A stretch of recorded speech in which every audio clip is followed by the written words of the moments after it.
Hello, welcome to Karthikeya knowledge centre. ఈరోజు మనము జనవరి current అఫైర్స్లో భాగంగా సెకండ్ క్లాస్ చెప్పుకుంటాం. జనవరి కరెంట్ అఫైర్స్లో భాగంగా సెకండ్ క్లాస్. Okay, right. సరే, ఏంటో చూద్దాం. జమిలీ ఎన్నికలు బిల్లు. జమిలీ ఎన్నికలు ఇప్పుడు మనకు రీసెంట్గా జమిలీ ఎన్నికల గురించి ఒక కాన్సెప్ట్ అనేది నడుస్తూ ఉంది. అసలు ఏంటి జమిలీ ఎన్నికలు అనేది చూద్దాం. జమిలీ ఎన్నికలు అంటే ఏంటంటే అన్ని ఎన్నికలు ఒకేసారి కలిపెట్టడమే జమిలీ ఎన్నికలు. ఇప్పుడు ఇంతకుముందు లాస్ట్ క్లాస్లో మనం ఏం చెప్పుకున్నాము, మహారాష్ట్రకి జార్ఖండ్కి అసెంబ్లీ ఎన్నికలు జరిగినాయి అని చెప్పుకున్నాం. మరి మనకు లాస్ట్ ఇయర్ అసెంబ్లీ ఎన్నికలు జరిగాయి. అంతకుముందు తెలంగాణ వాళ్ళకి అసెంబ్లీ ఎన్నికలు జరిగినాయి. ఇంకొక 1.5 years 2 years తర్వాత తమిళనాడుకి అసెంబ్లీ ఎన్నికలు జరుగుతాయి. మరి కేంద్రానికి పార్లమెంట్ ఎన్నికలు ప్రతి 5 ఏళ్ళకి ఒకసారి, ఇప్పుడు 2024లో జరిగినాయి, నెక్స్ట్ 2029లో జరుగుతాయి. అంటే దీని పార్లమెంట్ ఎన్నికలకి అసెంబ్లీ ఎన్నికలకి సంబంధం లేకుండా ఉంది. కానీ ఈ జమిలీ ఎన్నికలు ఏం చెప్తాయంటే పార్లమెంట్ ఎన్నికలు అసెంబ్లీ ఎన్నికలు అన్నీ ఒకేసారి జరిగే విధంగా చేస్తారన్నమాట. అంటే ఒక సంవత్సరంలోనే పార్లమెంట్ ఎన్నికలు అసెంబ్లీ ఎన్నికలు జరగడం, అదే సంవత్సరంలో ఒక కొద్ది రోజుల గ్యాప్లోనే స్థానిక సంస్థల ఎన్నికలు జరపడం, అంతా అంటే అదే ఎలక్షన్ ఇయర్ అయిపోతుంది.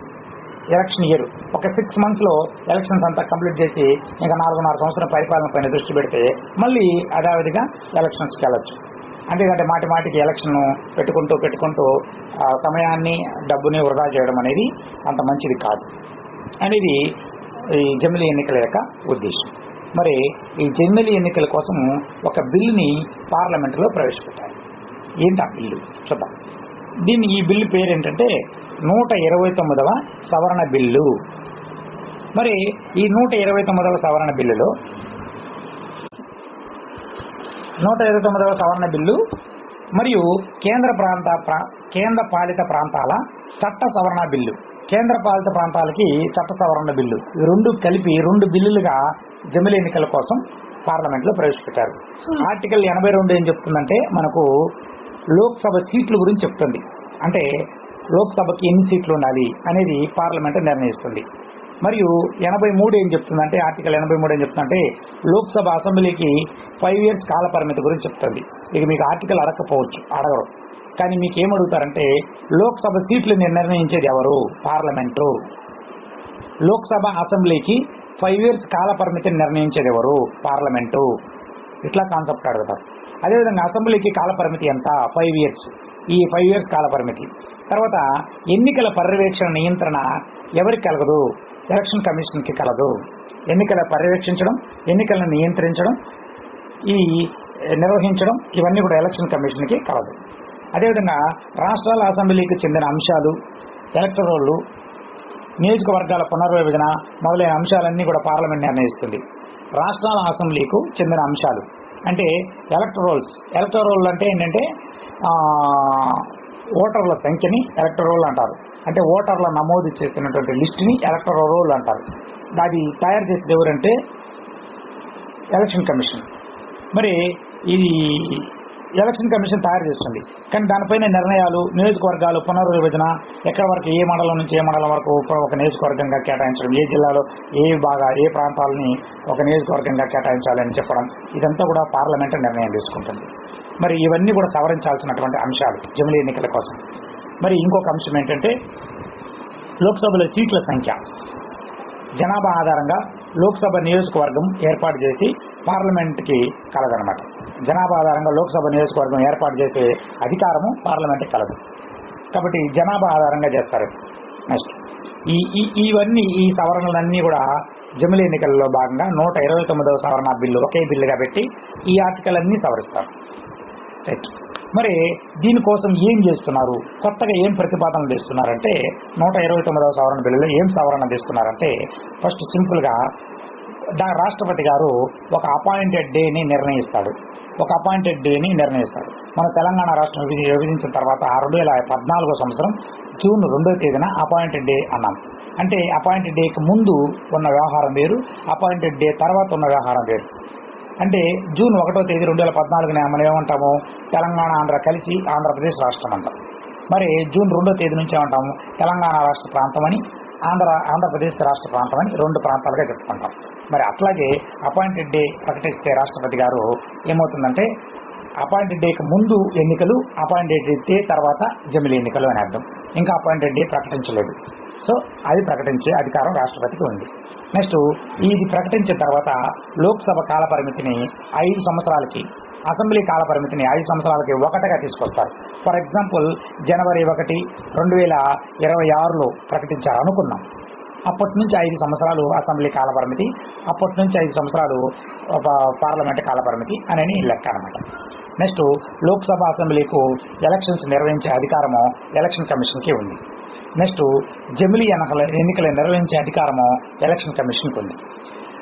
అనివార్య పరిస్థితుల్లో ఎలక్షన్ కమిషన్కి వెసులుబాటు కల్పిస్తారు.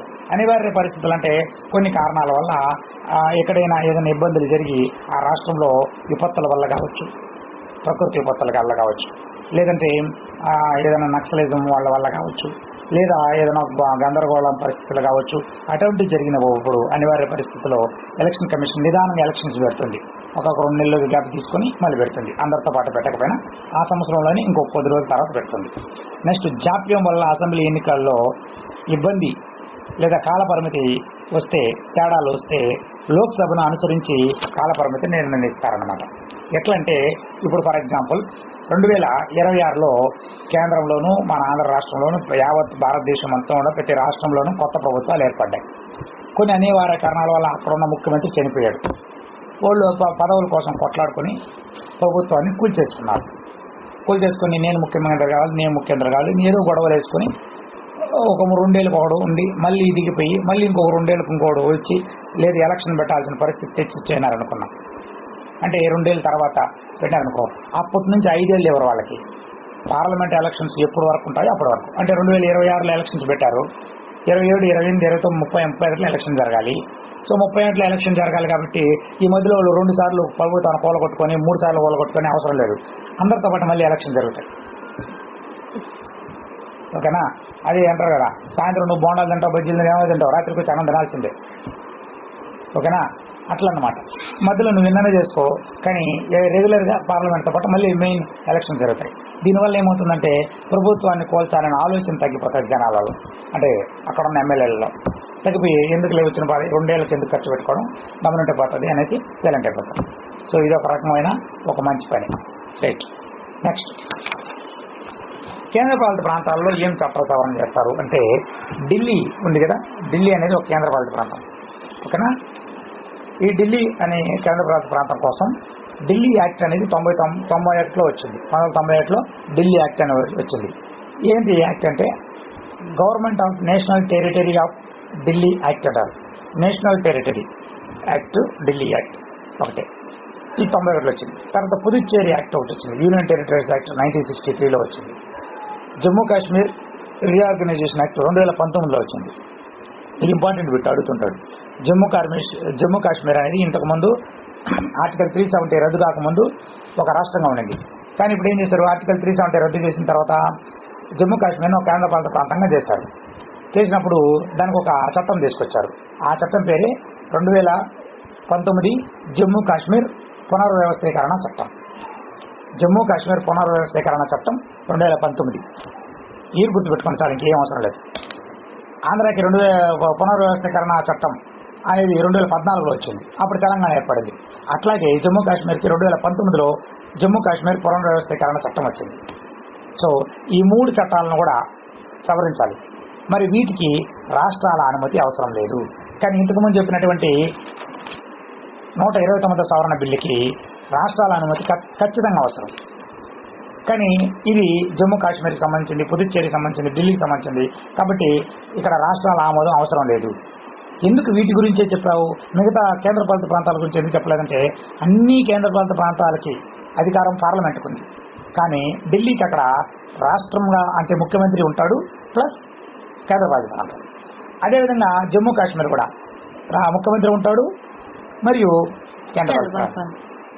పుదుచ్చేరికి ఉండరు, ముఖ్యమంత్రి ఉండడు పుదుచ్చేరికి. ఓకేనా? అందువల్ల ఇది తేడా వచ్చింది. మరి పుదుచ్చేరికి ఉండరు. మరి ఎందుకు మెన్షన్ చేశారంటే, పుదుచ్చేరి అంటే 4 ప్రాంతాలు కలిస్తే, 4-5 ప్రాంతాలు కలిస్తే పుదుచ్చేరి. పుదుచ్చేరి అంటే మన ఆంధ్రాలో ఉన్నట్టు యానం, అదేవిధంగా తమిళనాడులో ఉన్నటువంటి మాహే, కేరళలో ఉన్నటువంటి కరైకల్, అదేవిధంగా పాండిచ్చేరి. ఈ 4 ప్రాంతాలు కలిస్తే పుదుచ్చేరి. అంటే ఇట కేంద్రాలో ఒక భాగం ఉంది, తమిళనాడులో 2 భాగాలు ఉన్నాయి, ఆంధ్రాలో ఒక భాగం ఉంది. ఇవన్నీ పుదుచ్చేరి భాగాలు. అప్పటి ఫ్రెంచ్ వాడి స్థావరాలు ఇవి. ఓకేనా? అందువల్ల ఇవి వచ్చిందనమాట. రైట్, ఇన్ని అవసరం లేదు అంటే డెఫినెట్. నెక్స్ట్, మరి ఈ 129వ సవరణ బిల్లుని ఆమోదించడం కోసం, కేంద్ర ప్రాంతాల సవరణ బిల్లును ఆమోదించడం కోసం, వీటిని పరిశీలించడం కోసం ఒక కమిటీ వేశారు. అది ఇంపార్టెంట్ ఇక్కడ. ఆ కమిటీ పేరు JPC committee, joint parliamentary committee. JPC committee, joint parliamentary committee, సంయుక్త పార్లమెంటరీ కమిటీ, జాయింట్ సంయుక్త parliamentary committee, joint parliamentary committee. ఈ కమిటీ ఏం చేస్తుందంటే, ఇప్పుడు చెప్పినటువంటి ఈ ఆర్టికల్స్ అన్నింటినీ సవరించడానికి సరైన సూచనలు, సలహాలు ఇస్తూ వాటికి సంబంధించినటువంటి వాటి పరిశీలన, పూర్వపరాలను పరిశీలిస్తుంది. మరి దీంట్లో ఎవరెవరు ఉంటారంటే, ఒక చైర్మన్ ఉంటాడు, 39 మంది సభ్యులు ఉంటారు. ఇది వెరీ వెరీ ఇంపార్టెంట్. ఆ చైర్మన్ ఎవరంటే చౌదరి, పిపి చౌదరి. ఈ పిపి చౌదరి అయిన బీజేపీ నాయకుడు రాజస్థాన్ను పాలీ లోక్సభ నుంచి ఎంపీగా ఎన్నుకున్నారు. ఈయన్ని లోక్సభకు ఎంపీగా వెళ్ళాడు. ఈయన పాలీ లోక్సభ నుంచి పార్లమెంట్కి వెళ్ళాడు. ఎక్కడున్న పాలీ లోక్సభ? రాజస్థాన్లో ఉంది. కానీ అక్కడ నుంచి పిపి చౌదరి గారు ఈయన్ని చైర్మన్గా పెట్టారు. మరి 39 మంది సభ్యులు ఉన్నారు కదా, వాళ్ళందరి పేర్లు మనకు అవసరం లేదు. వీళ్ళు లోక్సభ నుంచి 27 మందిని, రాజ్యసభ నుంచి 12 మందిని తీసుకున్నారు. దీనిలో బీజేపీ కూటమి నుంచి 22 మంది, ఇండియా కూటమి నుంచి 10 మంది, ఇతర పార్టీల నుంచి 7 మంది వచ్చారు. ఇది కూడా మనకు అంత ఇంపార్టెంట్ అయితే కాదు. కానీ ఇక్కడ ఇంపార్టెంట్ ఏంటంటే, ఏపీ నుంచి ఈ జేపీసీ కమిటీలో సభ్యులుగా ఎవరున్నారో అది ఇంపార్టెంట్.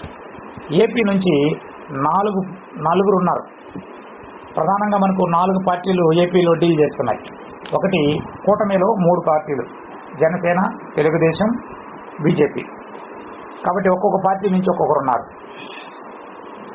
నెక్స్ట్ ఇంకొక పార్టీ ఉంది, 11 రెండు నామాలైన 11 సీట్లు సాధించినటువంటి పార్టీ, డిఎస్ అభ్యర్థులు గొంతు కోసిన పార్టీ. అది ఆ పార్టీ నుంచి ఒకరిని ఎన్నుకున్నారు. రైట్. లోక్సభకు వెళ్ళినటువంటి CM Ramesh, BJP, Anakapalli. Important ఇది. సీఎం రమేష్ అనకాపల్లి నియోజకవర్గం నుంచి బీజేపీ పార్టీ తరఫున లోక్సభకు వెళ్ళాడు.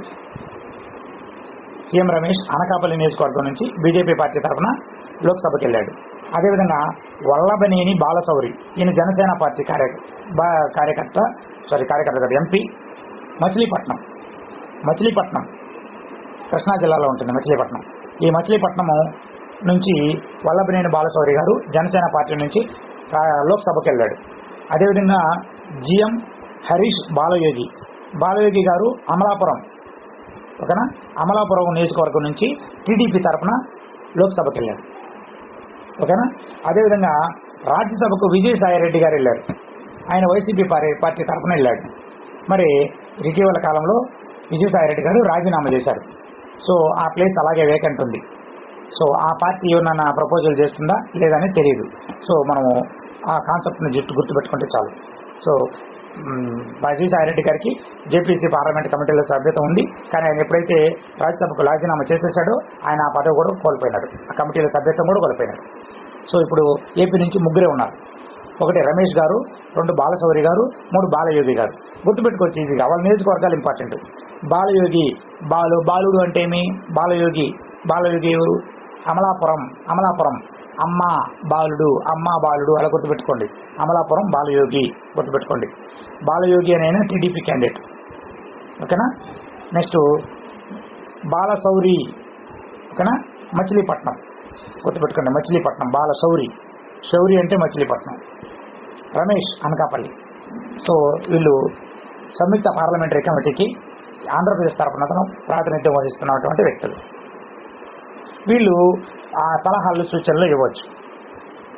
జమిలి ఎన్నికలు మాకు ఇష్టం లేదనో ఇష్టం ఉందనో లేదా దాంట్లో ప్రతిపాదనలు ఏమేమి చేయాలో అవన్నీ వీళ్ళు జమిలి ఎన్నికల గురించి వీళ్ళు మన రాష్ట్రం తరఫున సమావేశాల్లో పాల్గొని విషయాల్ని తెలియజేస్తారు. Next topic, very very important topic. మనకు ఈ టాపిక్ నుంచి బిట్ వచ్చే అవకాశాలు ఉన్నాయి. ఎందుకంటే ఆంధ్రప్రదేశ్ సంబంధించినటువంటి ఒక చిన్న టాపిక్ ఇది, చెప్పాలంటే ఎక్కువ పెద్ద టాపికే. సో దీంట్లో కొన్ని గుర్తుపెట్టుకోవాలి మనం. అవేంటంటే స్వర్ణాంధ్ర 2047 విజన్ డాక్యుమెంట్ని తయారు చేసింది మన ఆంధ్రప్రదేశ్ గవర్నమెంట్. స్వర్ణాంధ్రప్రదేశ్ చేస్తానని 2020కి చేస్తానని ఆనాడు 1999 2000 సంవత్సరంలోనే మన అబ్దుల్ కలాం గారి విజన్ 2020లో భాగంగా స్వర్ణాంధ్రప్రదేశ్ని సాధిద్దాం అని చెప్పి జన్మభూమి కార్యక్రమాలను ప్రారంభించారు నారా చంద్రబాబు నాయుడు గారు. సో ఆయన పేరు అంటానే స్వర్ణాంధ్రప్రదేశ్ గుర్తు రావాలి మనకు. ఇప్పుడు 2047 కంతా వికసిత్ భారత్ చేయాలనేది ఇప్పుడున్న బీజేపీ గవర్నమెంట్ అంటే మోడీ గారి లక్ష్యం. మరి దానికి అనుగుణంగానే స్వర్ణాంధ్ర 2047 విజన్ డాక్యుమెంట్ అని మనం రూపొందించారు. Swarnandhra 2047 vision document. మరి ఈ డాక్యుమెంట్ని విడుదల చేసింది గౌరవనీయులు ముఖ్యమంత్రి నారా చంద్రబాబు నాయుడు గారు విడుదల చేశారు. దీనికి కౌంటర్గా కూడా ఆపోజిషన్ పార్టీ లీడరు ఒక మాట అన్నాడు, 2047కి ఎవరు బతుకుంటారో ఎవరు చచ్చిపోతారో తెలియదు, అసలు ఆయన బతుకుంటాడా అని. సో ఇవి బిట్లు కాదు, ఇవి నేను అర్థం చేసుకోవాలి. ఎందుకంటే విజన్ 2020 ఉండడంగా ఈరోజు భారతదేశము టాప్ 5లోకి వెళ్ళగలుగుతుంది. ఇది దానికి స్ఫూర్తి ఎంతోమంది, అబ్దుల్ కలాం గారు కావచ్చు, నాడున్న వాజ్పేయి గారు కావచ్చు, ఇటువంటి గొప్ప మేధావులు, మన్మోహన్ సింగ్ గారు కావచ్చు, ఇట్లాంటి వాళ్ళు. రైట్, ఇప్పుడు 2047 విజన్ డాక్యుమెంట్ని మన ఆంధ్ర కోసం రూపొందించుకున్నాం. రైట్, సరే, స్వర్ణాంధ్ర 2047 విజన్ డాక్యుమెంట్. దీనిలో 2024 డిసెంబర్ 13న విజయవాడ మున్సిపల్ స్టేడియంలో దీన్ని విడుదల చేశారు నారా చంద్రబాబు నాయుడు గారు. 2024 డిసెంబర్ 13న విజయవాడ మున్సిపల్ స్టేడియంలో దీన్ని విడుదల చేశారు. దీంట్లో ఏంటంటే మెయిన్ కాన్సెప్ట్ ఏంటంటే 10 సూత్రాలు ఒక విజన్, అంటే 10 ఫార్ములాస్ 1 విజన్, 10 ఫార్ములా. ఆ 10 సూత్రాలు ఇంపార్టెంట్. ఏంటి ఆ 10 సూత్రాలు అంటే సింపుల్గా చెప్తాను, గుర్తుపెట్టుకోండి. ఫస్ట్ 3 సూత్రాలు. ఒకటి, పేదరిక నిర్మూలన, ఉపాధి కల్పన, నైపుణ్యం, మానవ వనరుల అభివృద్ధి. పేదరిక నిర్మూలన, ఉపాధి కల్పన, నైపుణ్యం, మానవ వనరుల అభివృద్ధి. ఎలా గుర్తుపెట్టుకోవాలి? ఓకేనా? ఇప్పుడు మనకి ఏదైనా ఒక స్కిల్ ఉండిందనుకో, నైపుణ్యం ఉండిందనుకో, ఉపాధి దొరుకుతుంది. ఉపాధి దొరికిందనుకో పేదరికం రూపుమాపోవచ్చు. సో స్కిల్, ఉపాధి, పేదరికం ఒక ఆర్డర్లో గుర్తుపెట్టుకోవాలి. అంటే నేను కోడ్ చెప్తాను, దాన్ని మీరు ఎక్కడైతే కింద మీద వాటైనా నేర్చుకున్న ఆర్డర్ అనేది వాడు చెప్పిన 10 అంశాలు వరుసగా నేర్చుకోవాల్సిన అవసరం లేదు. సో 2047 10 సూత్రాల్లో లేనిది ఏది, ఉన్నది ఏది, ఇట్లాంటివి అడుగుతుంటారు. కాబట్టి మీరు గుర్తుపెట్టుకోవాల్సిందంటే నైపుణ్యం ఉండాలా, ఉపాధి కల్పించగలగల, పేదరికాన్ని నిర్మూలించుకోవాలి. నెక్స్ట్ అయిపోయిందా? నెక్స్ట్ 3 ఇంకొక టాపిక్గా, ఇంటింటికి నీటి భద్రత, రైతు వ్యవసాయ సాంకేతికత, ప్రపంచ స్థాయి పంపిణీ వ్యవస్థ. ఓకేనా? పంపిణీ వ్యవస్థ అంటే లాజిస్టిక్స్ అంటే ఏదైనా ఒక వస్తువును తయారు చేసి ఒక ప్రాంతం నుంచి ఒక ప్రాంతానికి తరలిస్తే దాన్ని లాజిస్టిక్ అంటారు. ఇంటింటికి నీటి లభ్యత, రైతు వ్యవసాయ సాంకేతికత, ప్రపంచ స్థాయి నీటి పంపిణీ వ్యవస్థ. ఇక్కడ దీన్ని ఎట్లా గుర్తుపెట్టుకోవాలండి? వ్యవసాయం చేయాలంటే నీటిని పంపిణీ చేయాలా. వ్యవసాయం చేయాలంటే నీటిని పంపిణీ చేయాలి వాళ్ళకి, రైతులకి కాలువలతో నీటిని పంపిణీ చేయాలి. సో వ్యవసాయం అనేది ఒకటి, నీటిని భద్రతించడం అనేది ఒకటి, పంపిణీ చేయాలనేది ఒకటి. పంపిణీని లాజిస్టిక్స్ అని గుర్తుపెట్టుకోవాలి. నెక్స్ట్ ఇక్కడ 6 మొదటిది ఏమి? స్కిల్ ఉంటే ఉపాధి వస్తుంది, ఉపాధి వస్తే పేదరికం నిర్మూలించుకోవచ్చు. రెండోదంటే వ్యవసాయానికి నీటిని పంపిణీ చేయాలి, అది గుర్తుపెట్టుకోవాలి. నెక్స్ట్ ఇక్కడ 6 అయిపోయినాయి. నెక్స్ట్ 7, 8, 9, 10 ఎలా నేర్చుకోవాలి చూద్దాం. అన్ని రంగాల్లో సంపూర్ణ ఉత్పాదన. నెక్స్ట్ శక్తి ఇంధనాల వ్యవసాయ నియంత్రణ. నెక్స్ట్ సమగ్ర విధానాలతో స్వచ్ఛాంధ్ర. నెక్స్ట్ అన్ని దశలలో సమగ్ర సాంకేతికత. ఓకేనా? దీన్ని ఎలా గుర్తుపెట్టుకోవాలి? అన్ని రంగాలు అన్ని దశల్లో శక్తి ఉండాలా, స్వచ్ఛాంధ్రగా ఉండాలి. స్వచ్ఛాంధ్ర అంటే స్వచ్ఛ భారత్ అలా గుర్తుపెట్టుకోండి. ఓకేనా? ఇలా మనకు 10 అంశాలతో కూడిన స్వర్ణాంధ్ర 2047 విజన్ డాక్యుమెంట్ని తయారు చేస్తాం. నెక్స్ట్ దీంతో భాగంగా మనకు కొన్ని అంశాలు ఇక్కడ కీలకం. $2.4 ట్రిలియన్ ఆర్థిక వ్యవస్థ లక్ష్యంగా మన ఆంధ్రప్రదేశ్ ఒక లక్ష్యం పెట్టుకున్నది. దీనికోసం 4 మార్గాల్లో ప్రణాళిక రూపొందించుకుంది. ఒకటి, సాంప్రదాయ రెవెన్యూ మార్గాలు బలోపేతం చేయడం. సాంప్రదాయంగా రెవెన్యూ ఎలా వస్తుంది, డబ్బులు ఎలా వస్తుందో దాన్ని బలోపేతం చేయడం. పబ్లిక్ ప్రైవేట్ భాగస్వామ్యం అంటే పబ్లిక్ అదేవిధంగా ప్రైవేటు 2 భాగస్వామ్యం అవి అభివృద్ధి సాధించాలి. ఆర్థిక సంస్థల భాగస్వామ్యం, ఏవైనా ఆర్థిక సంస్థలు ఉంటే వాటి భాగస్వామ్యంతో అభివృద్ధి సాధించాలి. గ్రీన్ ఫైనాన్స్, సుస్థిర బాండ్లు నెలకొల్పాలి. గ్రీన్ ఫైనాన్స్ అంటే ఇక్కడ పర్యావరణ పరిరక్షణ పూరితమైనటువంటి ఫైనాన్స్ ఇటువంటివి. నెక్స్ట్ 5 ఆర్థిక కేంద్రాలను అభివృద్ధి చేయాలి. అవేంటంటే అమరావతి, తిరుపతి, విశాఖ, కాకినాడ, కర్నూలు. ఆర్థిక కేంద్రాల అభివృద్ధిగా 5 నగరాలని ఏంటి? అమరావతి, తిరుపతి, విశాఖ, కాకినాడ, కర్నూలు. ఇవి గుర్తుపెట్టుకుంటే చాలు మీకు. ఓకేనా? రైట్. ఇంకా ఇవి డెప్త్గా ఉన్నాయి, సో మీరు జస్ట్ ఆ పేర్లు గుర్తుపెట్టుకుంటే చాలు. నెక్స్ట్ విద్య, ఇది ఇంపార్టెంట్. విద్యా నైపుణ్యాల అభివృద్ధి లక్ష్యాలు. అమరావతి, తిరుపతి, విశాఖని నాలెడ్జ్ సిటీస్గా రూపొందించాలని. అమరావతి రాష్ట్ర రాజధాని, తిరుపతి, విశాఖ, ఈ లాస్ట్ తిరుపతి, ఆ లాస్ట్ విశాఖ, వీటిని నాలెడ్జ్ సిటీస్గా. Next AP skill universe, skill portal తీసుకురావడం. గ్లోబల్ ప్లేస్మెంట్ సెల్, వృత్తి విద్య కోసం ఏర్పాటు చేయడం. గ్లోబల్ ప్లేస్మెంట్ సెల్ అంటే ఇక్కడ నుంచే అన్ని ప్రాంతాలకి ఉద్యోగులని నియమించే విధంగా క్యాంపస్ సెలక్షన్స్ ఇటువంటివి పెట్టడం ఆంధ్ర నుంచి. నెక్స్ట్ 6-8 తరగతుల్లో వృత్తి విద్యా కోర్సులు ప్రవేశపెట్టడం. వృత్తి విద్యా కోర్సులు 6-8 తరగతులు ప్రవేశపెట్టడం. Next artificial intelligence university, artificial intelligence national centre ఏర్పాటు, ఇది ఆంధ్రాలో ఏర్పాటు చేయాలి.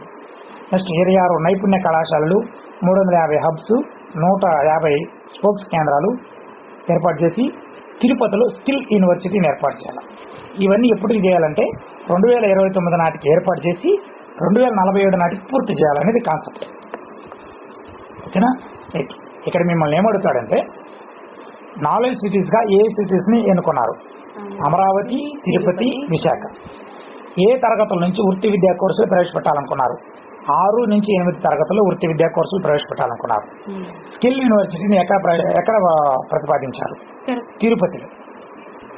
మరి ఇప్పుడు తీసుకున్నటువంటి విజన్ డాక్యుమెంట్ స్వర్ణాంధ్ర 2047 అనేటివి ఏ సంవత్సరం నాటికి ఏర్పాటు చేయాలి, ఏ సంవత్సరం నాటికి పూర్తి చేయాలి? 2029 నాటికి ఏర్పాటు చేయాలి, 2047 నాటికి పూర్తి చేయాలి.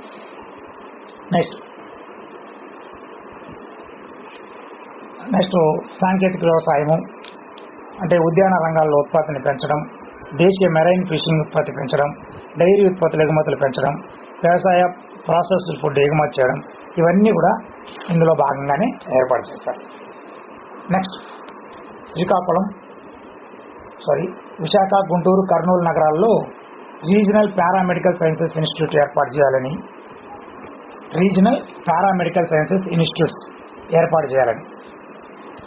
విశాఖలో centre for excellence of geriatric medicine ఏర్పాటు.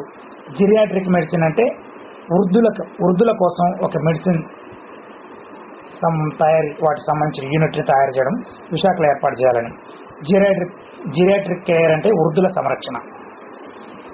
Next Visakha state health systems resource centre, వైద్య సేవల మెరుగు కోసం స్టేట్ హెల్త్ సిస్టమ్స్ రిసోర్స్ సెంటర్ని ఏర్పాటు చేయడం విశాఖపట్నంలో. శ్రీకాకుళం, పార్వతీపురం, మన్యం జిల్లాలో సికిల్ సెల్ రక్తహీనత కేసులు గుర్తింపు ప్రత్యేక శిబిరాలు ఏర్పాటు చేయాలి. శ్రీకాకుళం, పార్వతీపురం, మన్యం అంటే అది గిరిజన ప్రాంతాలు. ఆ జిల్లాలలో సికిల్ సెల్ అనిమియా అనేది ఉంది, రక్తహీనత అనేది ఉంది. ఓకేనా? సికిల్ సెల్ అనిమియా అంటే ఏం లేదు, ఎర్ర రక్త కణాలు మామూలుగా దిపుటాకారంలో ఉంటాయి. అంటే ఆ పైన ఈ పైన నొక్కబడి ఉంటాయి. అలా నొక్కబడి ఉన్నప్పుడు అవి ప్రయాణించి ఆక్సిజన్ని ఎక్కువగా సరఫరా చేస్తాయి శరీరానికి. వీటి ఈ పరిమాణాన్ని తగ్గించుకుని కుచించుకుపోతాయి ఎర్ర రక్త కణాలు. అదొక రకమైన రక్తహీనత. సికిల్ సెల్ అనిమియా ఉన్న వాళ్ళకి ఎర్ర రక్త కణాల సంఖ్య క్షీణించిపోవడం, వాటి ఆకారాన్ని మార్చుకోవడం, ఆక్సిజన్ని సరిగా సరఫరా చేయలేకపోవడం, ఇలాంటి లక్షణాలు కనబడతాయి. కాబట్టి అది ఎక్కువగా ఉంది. అందుకోసం వాటిపైన ప్రత్యేక శిబిరాలు ఏర్పాటు చేయాలని శ్రీకాకుళం పార్వతీపురం మన్యాలో అనుకున్నారు. నెక్స్ట్ తిరుపతి, ఏషియాలో అతిపెద్ద ఆధ్యాత్మిక హబ్ ఏర్పాటు చేయాలనుకున్నారు. ఏషియాలోనే ఆధ్యాత్మిక హబ్.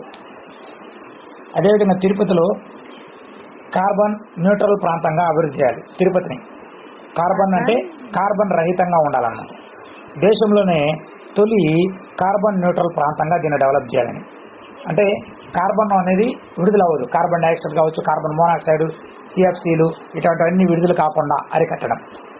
అంటే దానికి కూడా అడవులను పెంచవచ్చు, చెట్లు పెంచవచ్చు.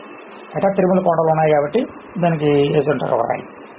ఈ గవర్నెన్స్లో ఏపీ ర్యాంక్ 9th ర్యాంకులో ఉంది. 2029కి 5వ ర్యాంకులోకి, 2047కి 1వ ర్యాంకులోకి తీసుకురావాలని అనుకుంటున్నారు ఈ governance. Next logistics hubs for the east గా రాష్ట్రాన్ని తీర్చిదిద్దాలి. Very very important bit.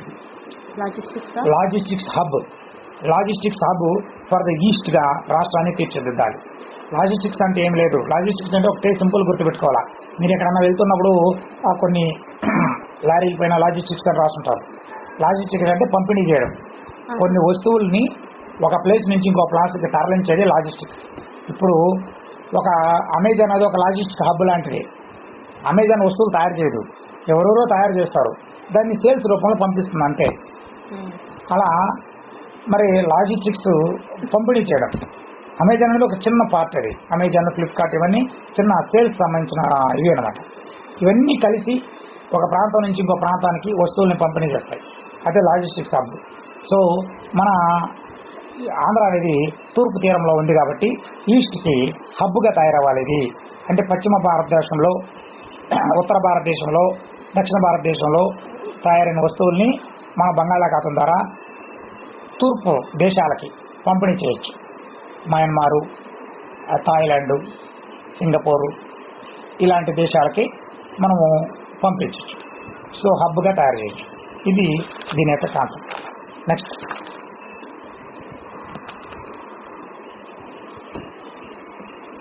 ఇటీవల కాలంలో అంతర్జాతీయ సమస్య ఇది. తిరుగుబాటుదారుల చేతుల్లోకి సిరియా వెళ్ళింది.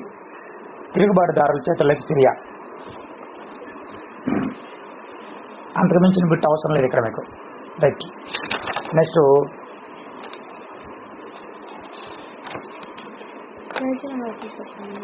2025 పద్మ పురస్కారాలు.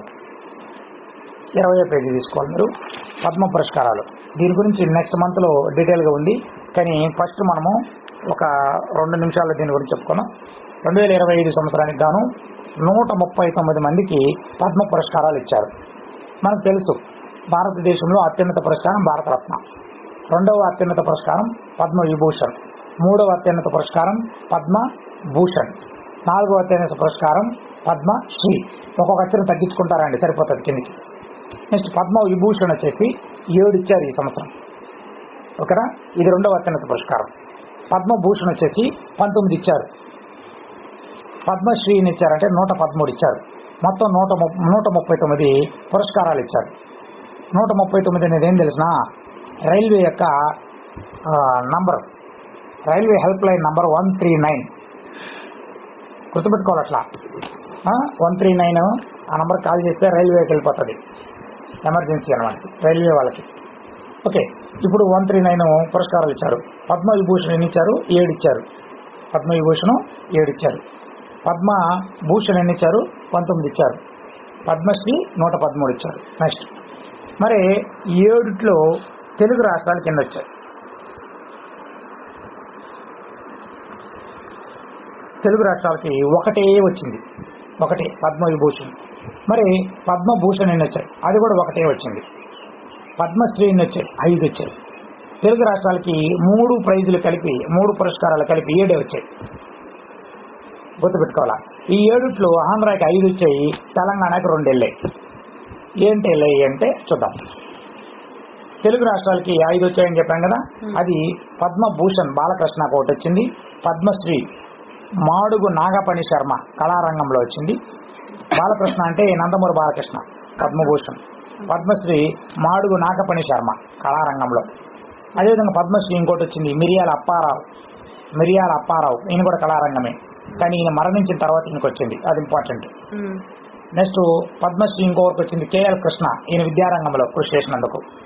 అదేవిధంగా పద్మశ్రీ వాదిరాజ్ రాఘవేంద్రాచార్య పంచముఖి, ఈయన సాహిత్యంలో ఈయనకు ఆ ప్రైజ్ ఇచ్చారు. మరి తెలంగాణలో ఇద్దరికి వచ్చిందన్న, ఒకరికేమో పద్మ విభూషణ్, ఆయన దువ్వూరి నాగేశ్వర్ రెడ్డి, ఈయన gastroenterologist. Duvvuri Nageshwar Reddy enterologist. అదేవిధంగా పద్మశ్రీ ఒకరికి వచ్చింది మందకృష్ణ మాదిగ.